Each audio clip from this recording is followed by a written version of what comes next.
Ladies and gentlemen, Metal Gear Solid 3, Snake Eater. After the end of World War II, the world was split into two, East and West. This marked the beginning of the era called the Cold War.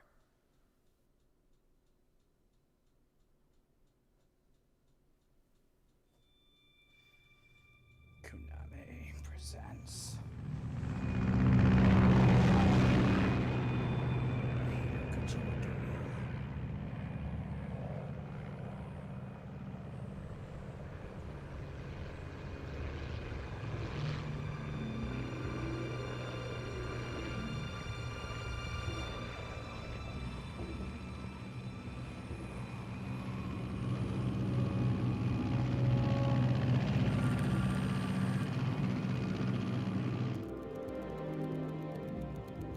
Pakistan, altitude 30,000 feet. Approaching Soviet airspace. 20 minutes to drop off. Commencing internal depressurization. Equipment check. Arm main parachute. All right. You ready to go? Drop zone still showing a high pressure mass. Cav okay. Good. We've got high visibility.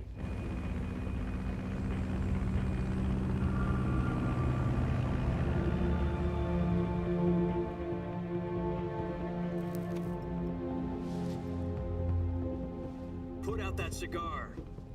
Connecting oxygen hose to interior connector. Put on your mask.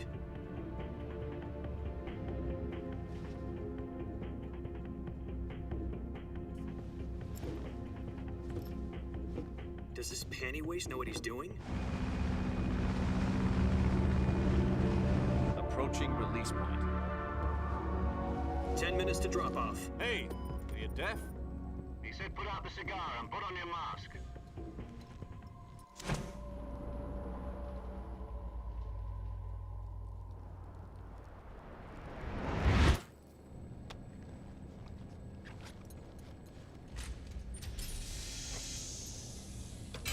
Depressurization complete.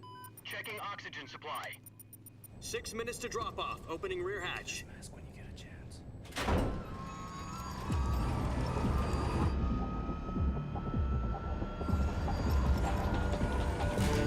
Sunrise.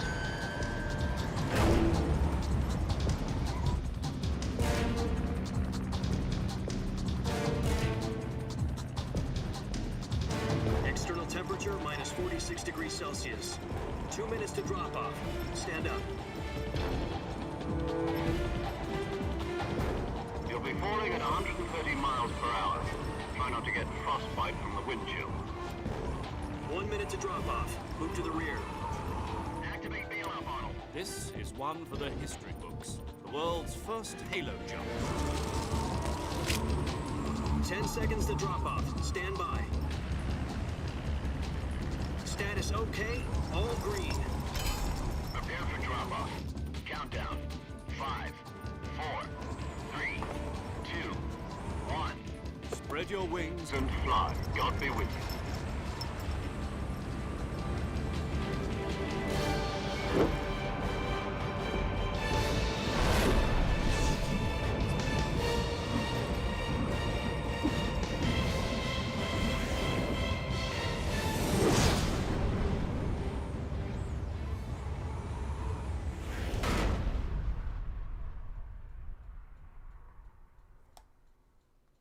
Mr. Kojima. Jack, I've got some important news.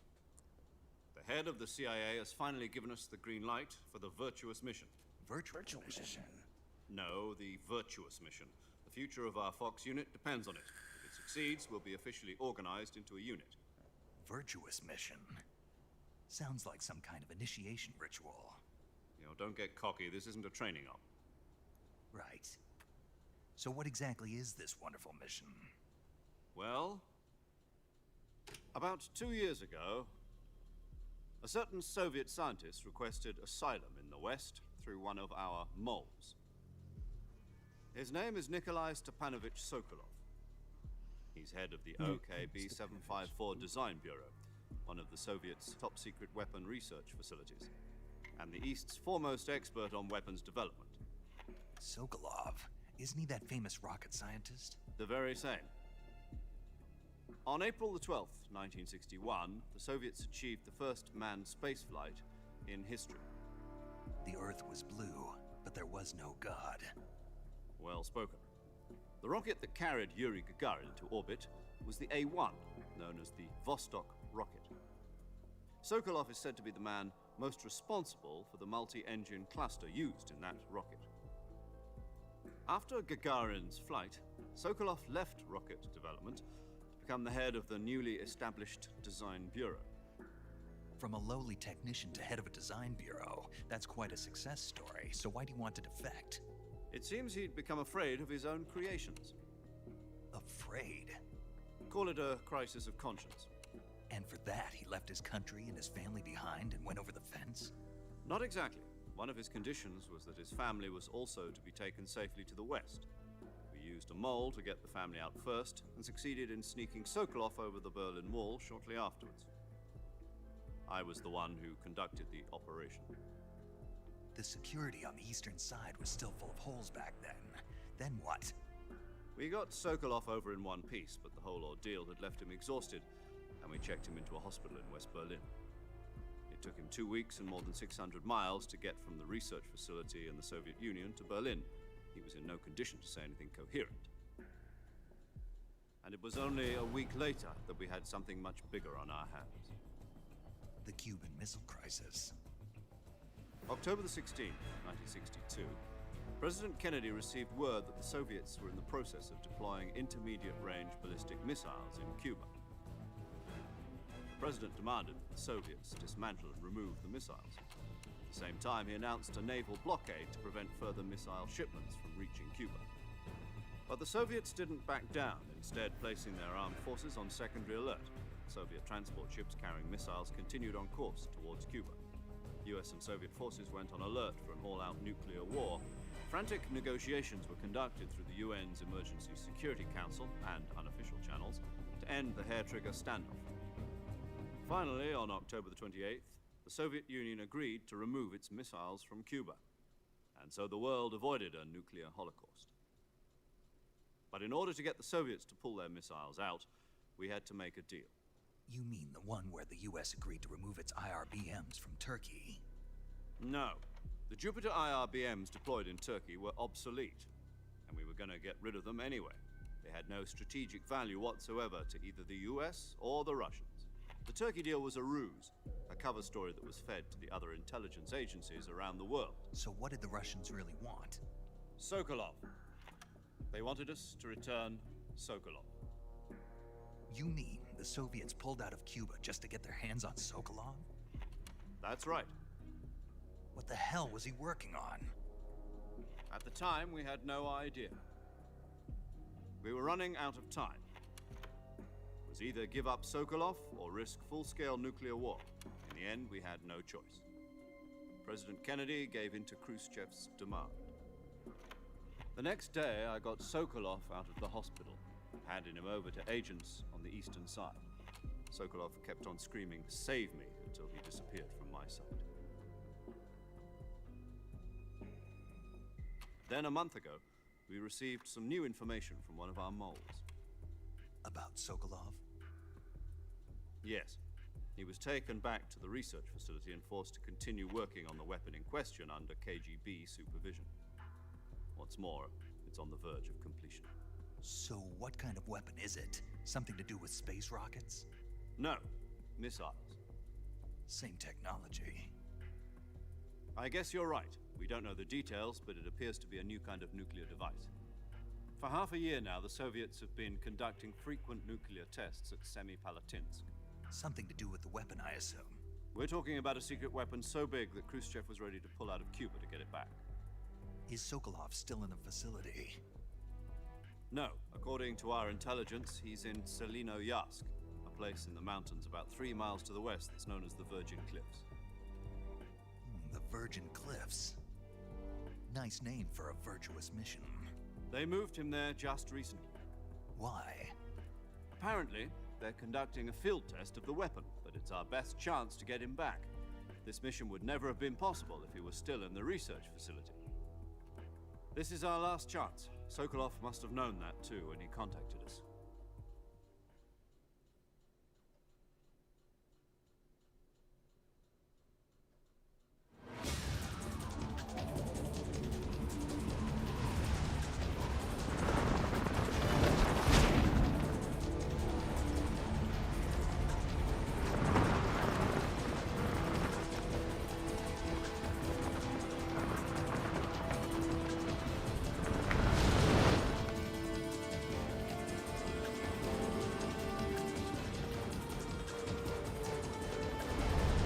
Listen up, Jack. Your mission is to infiltrate Selino Yask in the Soviet mountains, ensure the safety of Sokolov, and bring him back to the West.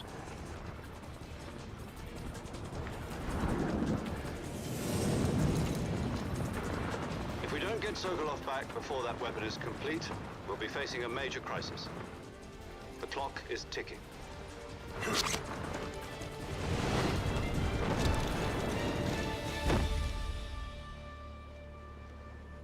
Once we've confirmed the rescue of Sokolov, stand by at the recovery point. A recovery balloon will be dropped at that point. Helium will be pumped into the balloon to inflate it. The process takes about 20 minutes. Once it's complete, the gunship's arm will latch onto the balloon and pull it up. The Fulton surface-to-air recovery system. I'm familiar with the theory. Take it easy. It's been combat-proven. Do you think Sokolov is up to it? The shock will be less than during a parachute jump, and the arm can handle up to 500 pounds. So you're planning on going over the border in a single combat talent? She's equipped with two 6-barrel 20mm Vulcan cannons, as well as two 40mm machine guns. Sounds like she could hold her own against a battalion of tanks. Even with the fuel in the reserve tank, we're facing a 4-hour time limit. If all goes well, it shouldn't take more than a few hours. Home in time for dinner. But if anything goes wrong, You'll be eating dinner, breakfast, and all the rest of your meals in the jungle.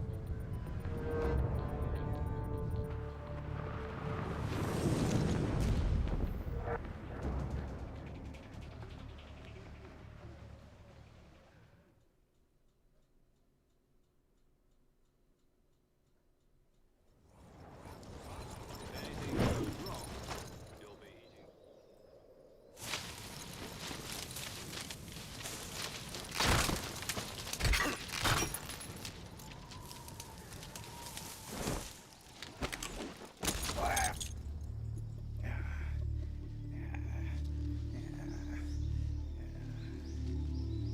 I made it.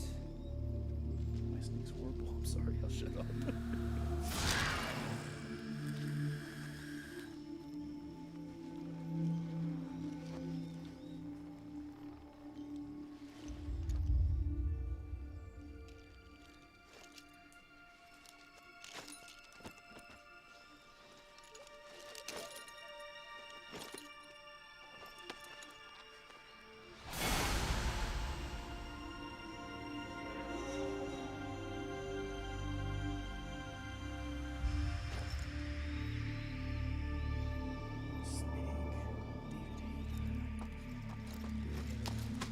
Presenter for Snake, dude.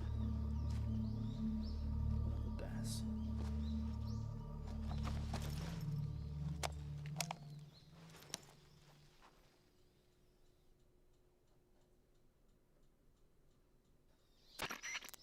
Do you copy? You're already in enemy territory, and somebody might be listening in. From here on out, we'll be using code names to refer to each other. Your code name for this mission will be Naked Snake. I'll be referring to you as Snake from now on. You're not to mention your real name. Snake? What, you don't like snakes? What do you mean? You've eaten one before, haven't you? In survival training? I'm glad to hear that. I don't know if I'd ever order one in a restaurant, but... Be careful, you might not have a choice. What about you, Major? What should I call you? Let's see. I'll be Tom. Call me Major Tom. This will be a sneaking mission. You must not be seen by the enemy. You must leave no trace of your presence. Is that clear? This kind of infiltration is the Fox unit's speciality. In other words, weapons and equipment are procured on site. That goes for food as well. You're completely naked, just as your name implies. Great. Now I see why you asked me if I like snakes. I suppose calling me Snake was your idea of a joke, too. No, there's a good reason for that. I'll tell you later when the time is right. Gotcha. Getting back to the subject, how exactly am I supposed to feed myself? You've been issued a knife and a tranquilizer gun. Use them to hunt for food. You'll also find some medical supplies in your backpack. Yeah, about the backpack. I lost it in a tree on the way down. I see. Well, you'd better go back and get it then. You know where it is? No problem. I can see it from here. It's stuck on a branch. To climb a tree, stand in front of a tree that's covered in ivy and press the action button. I'll be monitoring your progress over the radio. We can't risk violating Soviet airspace, but I'll be in the gunship. My frequency is 140.85. I'll give you a call if I need to talk to you. If you need to talk to me, use the send function. Okay, Snake, go get your backpack.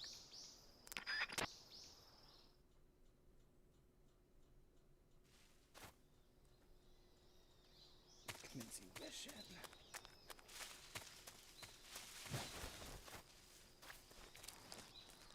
Yes, the buns are still as touchy as ever.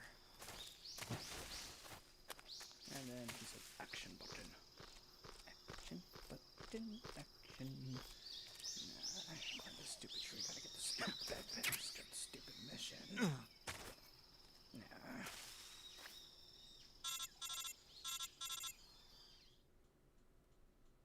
Major. I see you've retrieved your backpack, Snake.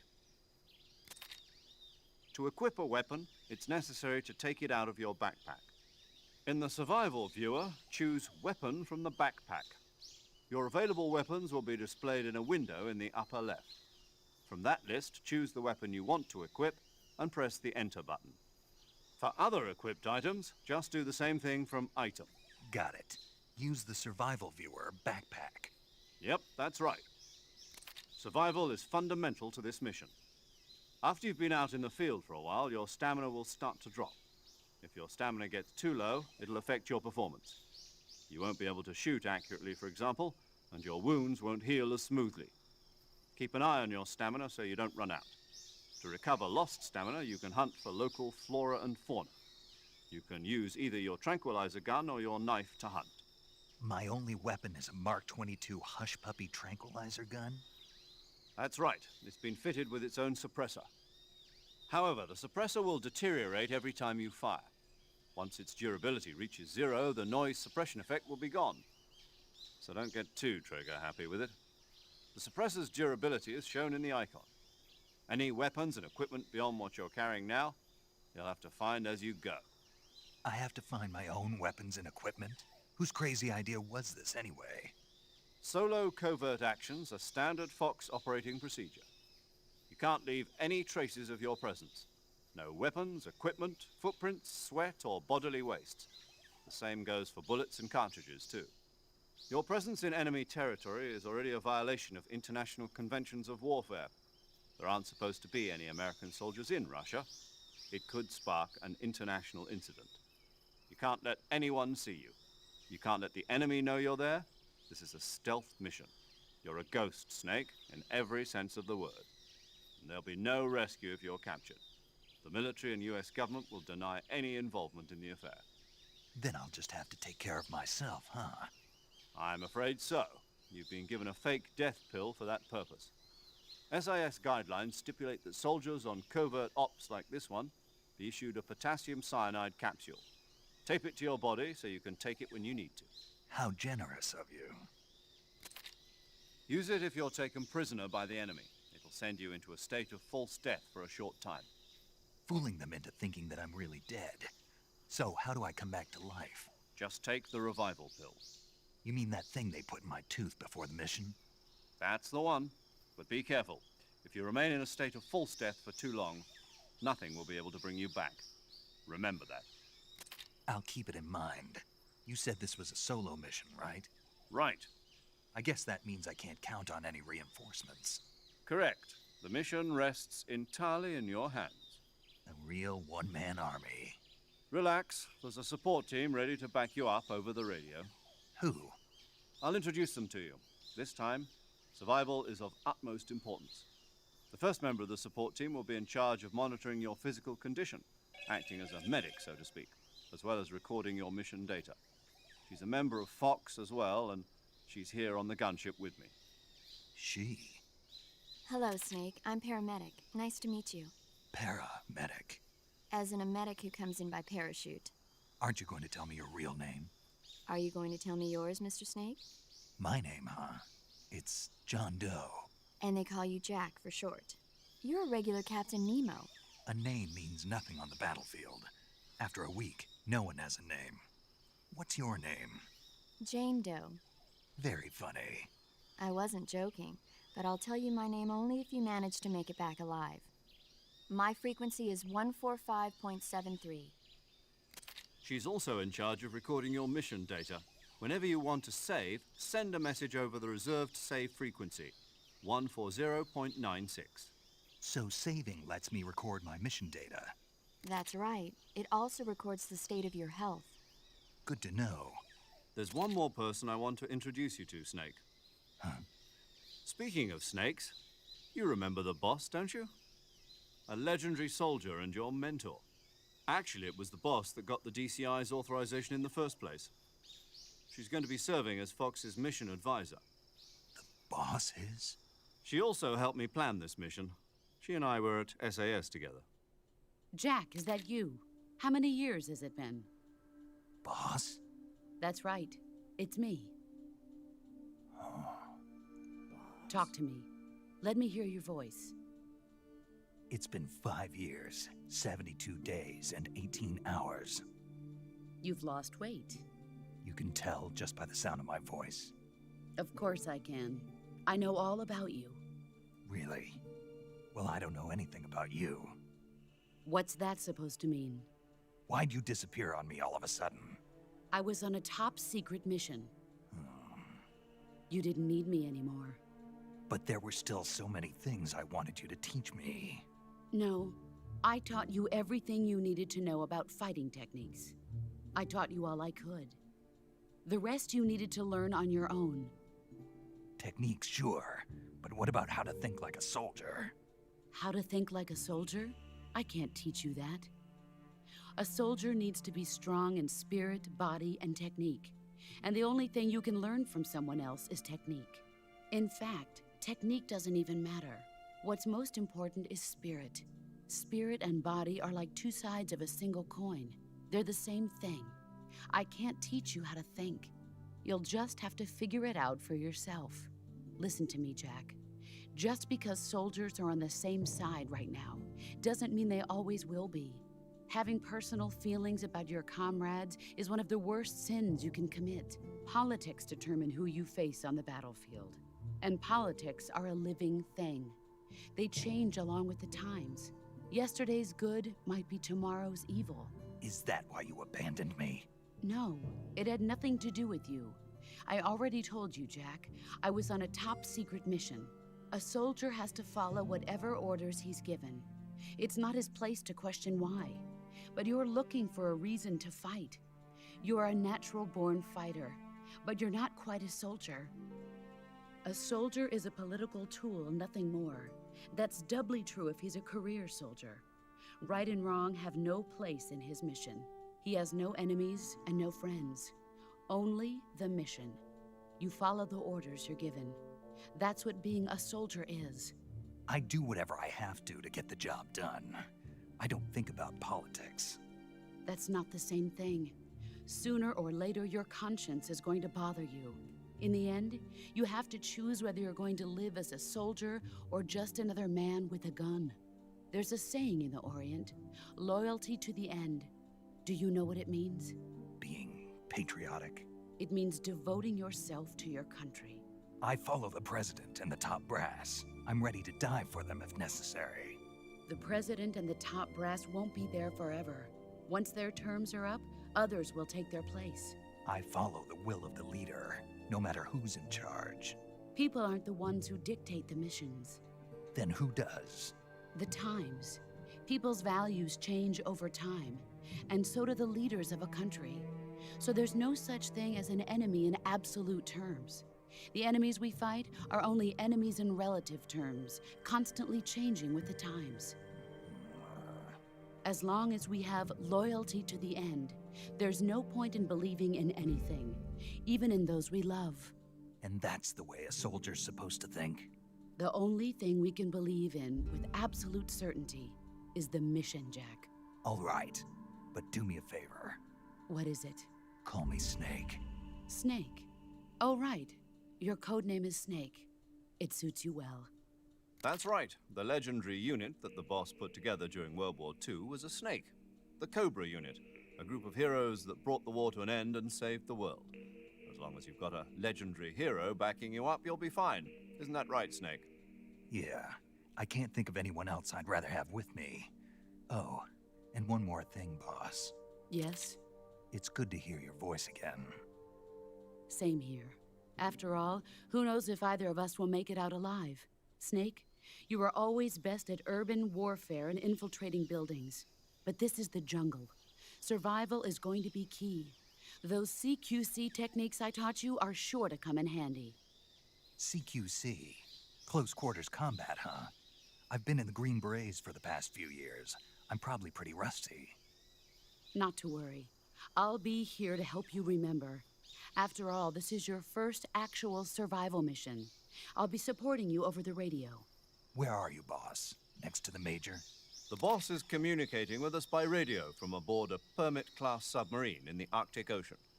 My frequency is 141.80. Call me if you need my advice on battle techniques. Gotcha. Your mission is to retrieve Dr. Sokolov. Dr. Sokolov is being held in an abandoned factory located to the north of your current position. Avoid heavy combat and don't let anyone see you. Don't forget that this is a stealth mission. Got it. Snake, try to remember some of the basics of CQC.